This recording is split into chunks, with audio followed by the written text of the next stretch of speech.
कार्यक्रम घेतला। या कार्यक्रमास उपस्थित आपल्या सर्वांच्या लाडक्या बहिणी विशाली श्रीकांत शिंदे या उपस्थित राहिलेले आहेत। आणि आजची ही मंगळागौर थोडीशी वेगळी आहे, कारण इथे स्त्रियांवरील होणाऱ्या अत्याचाराचा निषेध करून आणि माननीय मुख्यमंत्री साहेबांच्या प्रतिमेला राखी बांधून इथे मंगळागौर साजरी करण्यात आली। मंगळागौर म्हटलं की महिलांचा उत्साह असतो आणि या इथे लेक लाडकी त्याचप्रमाणे माझी लाडकी बहीण योजना याच्यामुळे महिलांमध्ये प्रचंड उत्साह आहे आणि अतिशय चांगले असे इथे मंगळागौर नुसती झाली नाही तर मंगळागौरीची स्पर्धा होती आणि त्यातलेही प्राइजेस आता दिले गेलेले आहेत। मला वाटतं प्रकाशदादा सुर्वे असेल, आमच्या मीनाताई पानमन असेल, आमच्या सर्व नगरसेविका असतील ज्या नुकताच शिवसेनेत आलेल्या आहेत, मीनाताई असतील, रिद्धी कुरसुंगे असतील, त्याचप्रमाणे आमच्या संध्या दोषी असतील, या सर्वजणी आज इथे उपस्थित आहे आणि मोठ्या जल्लोषात आणि अतिशय दिमाखात हा कार्यक्रम पार पडलेला आहे आणि खरोखर खूप मजा आली।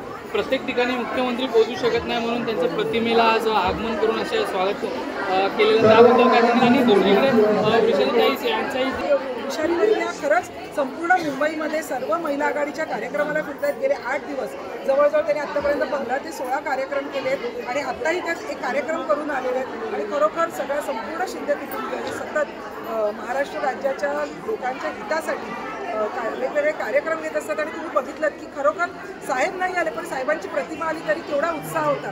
खरोखर साहेब जेव्हा येतात तेव्हा खरोखर उत्साहाला उधाण आलेलं असतं आणि खूप आनंद झाला आणि प्रकाशदादा सुर्वे यांचा कार्यक्रम म्हणजे अफलातून आणि आमच्या विभाग प्रमुख मीनाताई पानमन यांनी खूप सुंदर कार्यक्रम आहे।